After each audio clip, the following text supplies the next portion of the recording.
పశ్చిమాసియాలో యుద్ధం ముంచుకొస్తోందా? అగ్రరాజ్యం అమెరికా, ఇస్లామిక్ దేశం ఇరాన్ మధ్య ముదురుతున్న వివాదం ప్రపంచాన్ని వణికిస్తోందా? అవునని అంటున్నాయి తాజా పరిణామాలు. ఇరాన్ సుప్రీం నాయకుడు ఖమేనీ తాజాగా అమెరికాకు గట్టి హెచ్చరికలు జారీ చేశారు. అమెరికా కనుక తమపై సైనిక దాడికి దిగితే అది కేవలం రెండు దేశాల మధ్య పోరుగా మిగలదని, మొత్తం పశ్చిమాసియాను దహించే ప్రాంతీయ యుద్ధానికి దారితీస్తుందని హెచ్చరించారు. దాదాపు 89 వయసున్న ఖమేనీ అమెరికా అధ్యక్షుడు డొనాల్డ్ ట్రంప్ ను నేరుగా టార్గెట్ చేస్తూ ఇటువంటి తీవ్ర వ్యాఖ్యలు చేయడం ఇప్పుడు అంతర్జాతీయంగా చర్చనీయాంశమైంది.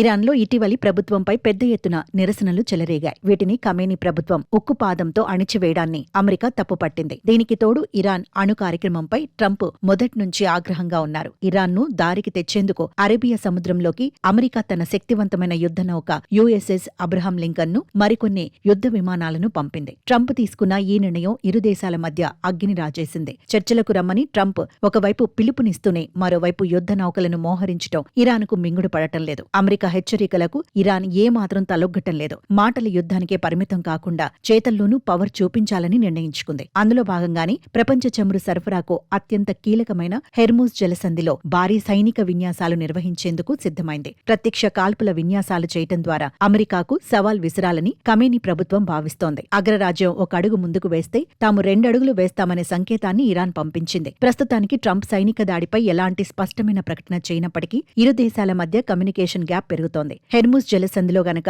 చిన్న పొరపాటు జరిగినా అది 3వ ప్రపంచ యుద్ధానికి దారితీసినా ఆశ్చర్యపోనక్కర్లేదని విశ్లేషకులు భావిస్తున్నారు. ఈ ఉద్రిక్తతలు ప్రపంచ దేశాల ఆర్థిక వ్యవస్థపై, ముఖ్యంగా పెట్రోల్ ధరలపై తీవ్ర ప్రభావం చూపే అవకాశముంది. మరి ట్రంప్ శాంతి చర్చల వైపు వెళతారా, లేక ఖమేనీ అన్నట్టు యుద్ధం వైపు అడుగులు వేస్తారా అనేది వేచి చూడాలి.